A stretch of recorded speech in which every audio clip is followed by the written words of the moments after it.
Today I'm doing high bottom farms again. First hole of the day. I ended up picking up some kind of knob.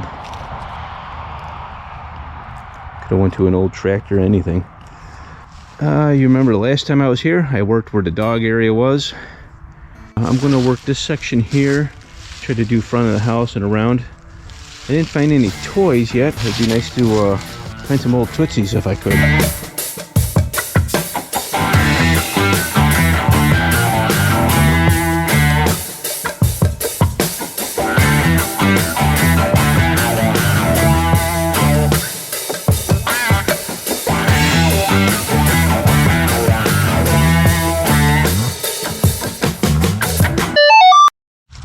This is a, I can't even really, to be honest with you, I can't even tell you. I think it's like a 30. I can't even tell you if it's even deep. The noise from the underground invisible fencing is horrible.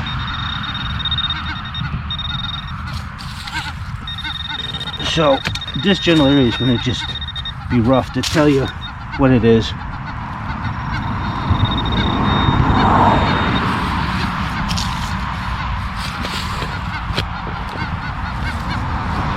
I think I just seen it. Oh, here we go. We all know what that is, right? That's a horse rein guide. I love that. I never found one looking like that. It's real thin. That's very, very cool. Horse rein guide. Oh, off to a good start. I thought I seen a coin in there, but my eyes playing tricks on me. Well, I should have done this one live, but I ended up finding, I think, another coin. Yep, there's Lady Liberty's headdress. She's looking to the left. And we got ourselves an 18, obviously. 39. This date came up nice. A little large cent. Beautiful. This way. Backside needs a little bit of work. But she's a clean one. I like the way this one came out. I'm going to turn the metal detector on just to... and you probably heard it already, but I do one thing. I'll leave it on and put it on pinpoint, and then find a spot that's not dirty so the metal detector's quiet, or I leave it on and let it just chatter like this. Horrible. Horrible, horrible, horrible. Oh, and metal detecting this area, it's so noisy. This is where the Manticore would come in. I mean, just, it's tough. Especially when you get closer to the house. I'm next to the road now. You know, there might be another one in here. That'd be nice. Hold on a minute.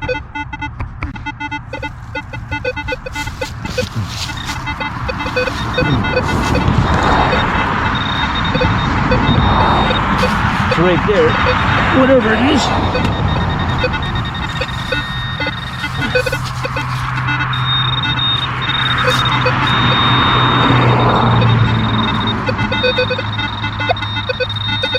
Oh, it's a penny. Yeah, this is 1 cent. I believe this is an Indian. Yeah, look at that. Indian. 1901. I've not found an Indian in so long. Let me scan this area again.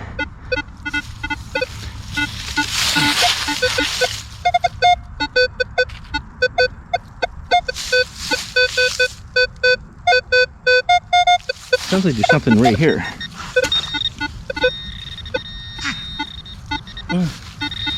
Something else. Another Indian. That one's real slick. I'm gonna keep scanning. 2 Indians in one hole. I don't think I've ever found 2 Indians and a large cent in one hole. Ever. I was just complaining to somebody.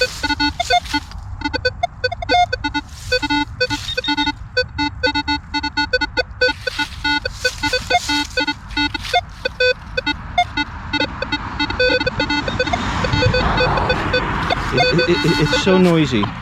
It's so noisy. Let's throw the pinpointer in here just.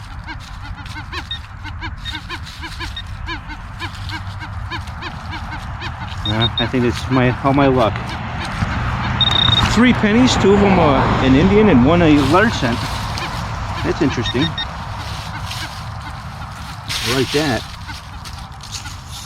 Alrighty.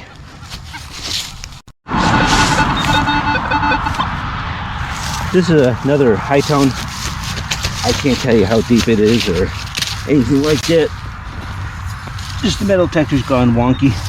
Ah, look at that. That hasn't been dropped that long ago.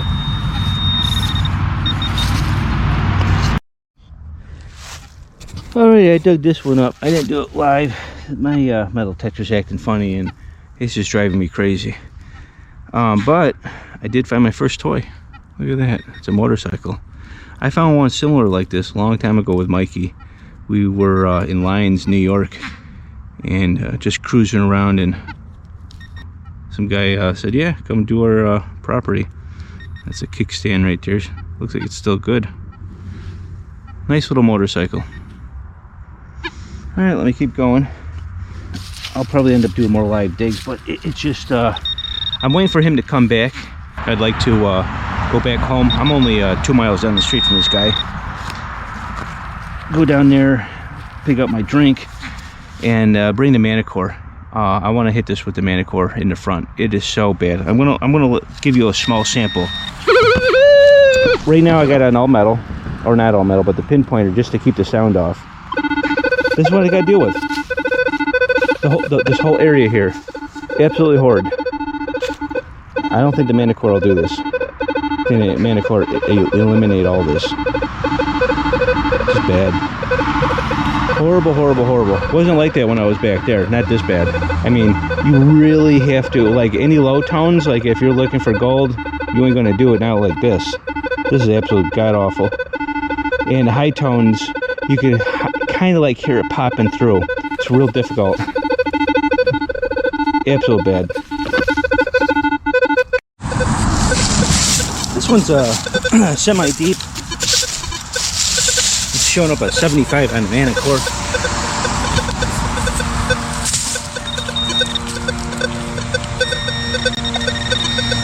I already did the spot with the Equinox. It's so noisy, I couldn't pick nothing up really. So I went down the street to my house and got the Manticore out.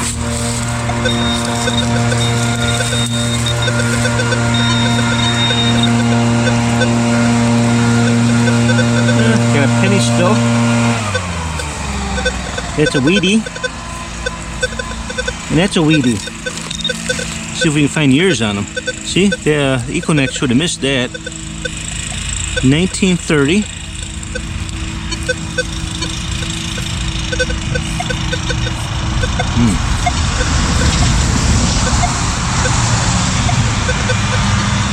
This one's in the teens. It's like 1913 or something. I can't read the last number. They always put it too close to the rim and it's always full of dirt.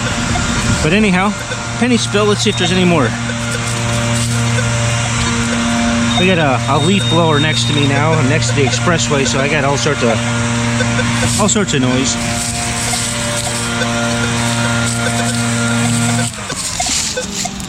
On the Manticore, I don't know if you can hear me, but on the Manticore with a 45, and I got all this all next to each other out of one hole. I don't know what it is. Looks like a flag or an eagle or something. But it's all it was. All it was in there. I checked it. So you can tell it's a little ash in there. I've been digging up. I moved out of the area where I previously hunted with the Equinox 800. Leaf blower guy came, so he's pushing all the leaves in the center over there and he's gonna suck them up, which will be good for me because they were kind of like in the way. So I'm next to one of the barns and I dig up a old tag. Looks like it goes to a Ford tractor. That's pretty cool. Ford tractor. I got a Ford tractor at home. I've got a 1951 Ford 8N.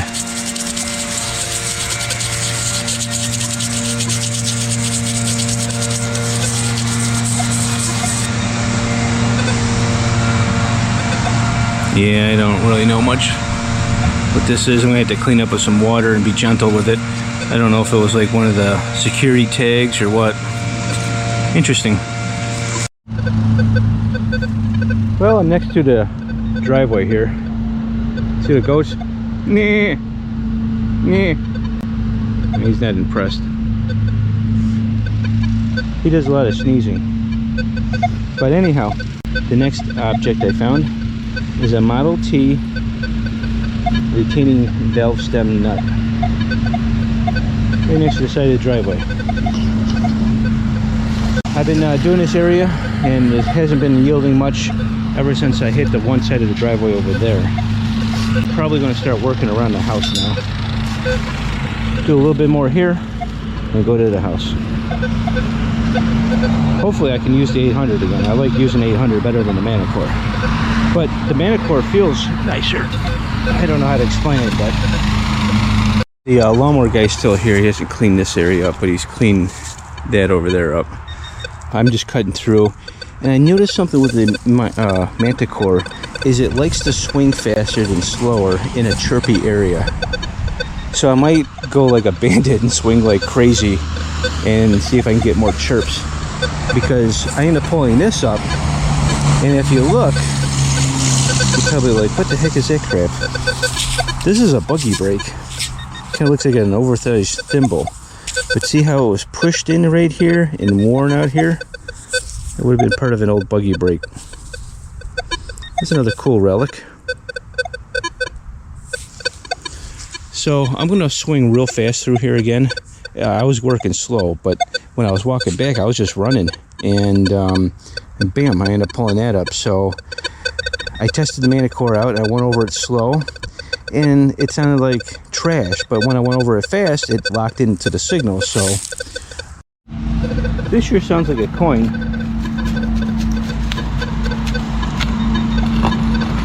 It's reading like 80, 90 on the Manticore, but maybe it's something else. There's something broken.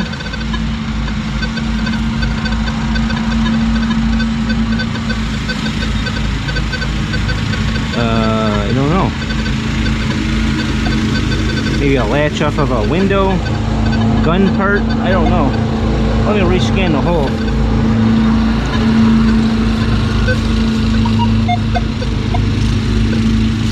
That's what it was. Mystery. I'm working side now, coming up with some clad. That last thing was like some kind of window latch or gun part, I don't know. But not too far from it, I end up getting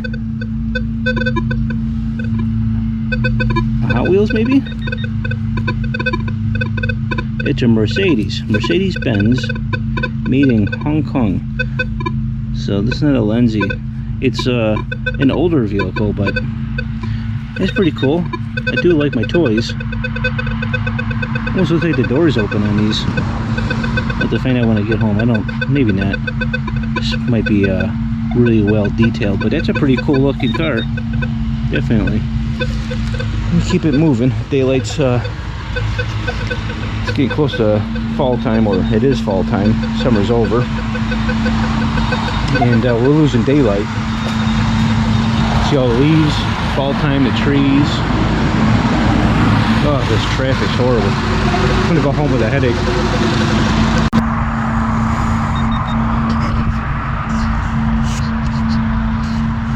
I'm gonna show this. This is in front of the guy's house. This is made out of wood. Must have been a very, very big tree.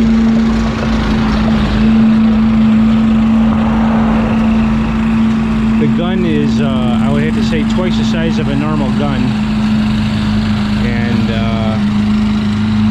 in honor of memory of Corporal Robert F. Coates, United States Marine Corps, killed in action in 1945. So he's got this memorial in front of his house, which is pretty cool. And the state seal of the Marine Corps down there. Some articles written about Bob Hodes.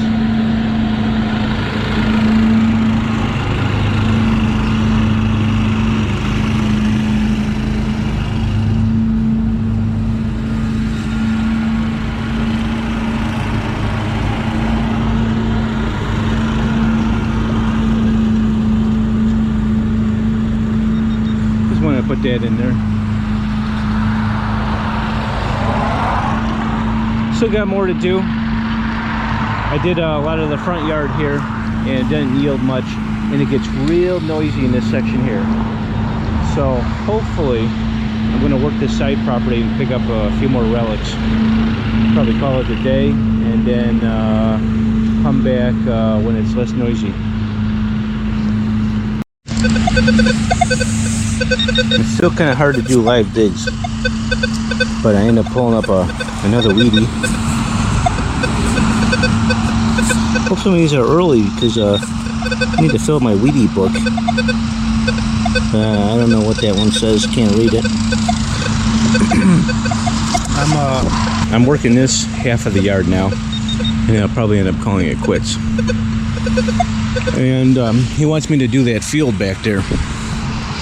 I think we have to call some of the guys for that one. That's a big field. But yep. I figured it'd be more toys here, but this guy's owned it since I guess he said that somewhere in the 70s. So I'm getting close to the end, and I end up digging out a big old chunk of lead. You can see where someone cut it. They're probably doing repairs on something. There's some pottery in the hole. Old china. This yard's almost done on this side here. Only got a little bit here to work. I didn't yield a lot in this area because it looks like the land has been worked a little bit. You can see where it's coming up and down and up and down, and then it drops over to here into the where the horses are.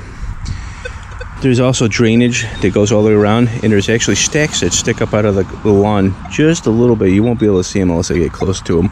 That means all that's been dug up and piping has been put in the ground. A lot of stuff could have been buried, transferred, I don't know. But I've got a little more to do, and hopefully I can find a few more things. I didn't do this live. This was all part of the original lawn around the farm, and then that far row of trees existed, but when we bought the farm, this was all open ground. The dog yard didn't exist, but that's when I planted these trees. But the original lawn went up to about where that fence line is now. And then from the fence over, these buildings weren't here, and this was all tillable ground. And I used to plant potatoes right in this stretch here for years. And then when I built the barns and everything, it just went to regular ground. But no, there was never, this was always open ground. Okay. All the way up to this edge. Well, I was working down this edge here, and then I ended up pulling up a tool. This will probably be my last dig of the day, because it's getting kind of late. Hey. The remaining is behind the barns. I haven't done any of that yet. The pine tree area, I'm pretty sure there's probably a bunch of stuff in there. And then the field. The field looks like it'll be a lot of fun. Put the 15-inch coil on and walk like a bandit, I guess. So this is pretty much it for today. I'll see you in a few seconds on a wrap-up. This is the second hunt of Bottom Hills Farm. Ended up picking up $2.46 in coins from 1839 to 2006. Ended up finding a buggy brake. This would have been the serial plate for a Ford tractor. This is a range guide. A Harley Davidson badge, part of it's made out of like aluminum. Oh, there's an actual number in the back here, MB160. I'll have to look that one up later. But it's part of an emblem. That's all there was. I looked back in the hole. I couldn't find nothing. That belongs to something different. 2 toys. A retaining nut off of a Model T valve stem. Not sure what that is. Looks like a gun part, but you can see where it was longer here. I don't know. Maybe for a cabinet. Beats me. End up picking a 1930, 1946, and a 1950 wheat penny. An 1866 Indian, 1901 Indian, and the 1839 large cent, and all three of these were in the same hole. Very interesting, because I wouldn't think the person holding this, because this is the newest penny in the hole. This is a 1901, so let's just say he lost. It was a brand new Indian, right? He lost it that year, a couple years after maybe. Would they have still been using this as a penny still? I don't think so. But maybe in the early 1900s they were still using these. But anyhow, very interesting hunt. This was 2.5 hours, and there was a lot of garbage there. A lot of nails, a lot of iron, metal detector. I had to go and pick up the Manticore. The Manticore was able to cut down on the noise. Now, when it came to signatures, the signatures were just wonky. And I kind of like almost understand between the Equinox and the Manticore what happens when you are able to eliminate the noise with whatever filtering that they're using. It's almost like they're using a squelch on a CB radio where they turned it up higher. So even though like my Equinox, through the noise, I end up finding a target, the target wouldn't read right because the metal detector is just going haywire. Well, the Manticore is going haywire too, but the sensitivity is different and they're set differently, so you won't hear that chatter noise as much. But whatever you would normally register as like for a quarter, it's not going to be right. Which is, I guess, nice in some ways, because at least you're able to eliminate the noise. That noise was just horrendous. It's just through the whole front of that property. Get further in the back, it's quieter. There's also a Harris antenna farm down the street, which they produce a lot of RF, and they're testing different antennas, and they work for the military and stuff like that. So that also could be a problem. I mean, it's right next door basically. So anyhow, this was a nice hunt, and I'm going back this week, finish up the green of the property, and then probably end up having a field hunt. Try to get all the guys together, because it's 65 acres. I don't have the time or the patience. If we have 3 or 4 guys and we run through it real quick, we could probably get it done in 2 weeks, or 2 hunts. 65 acres, and it's clean. There's no trees, nothing, just straight field. Just swing like a madman. But anyhow, it's in the future. You like this video? Give me a thumbs up. You non-subscribers, please subscribe, and remember to keep it low and slow, and I'll see you next week.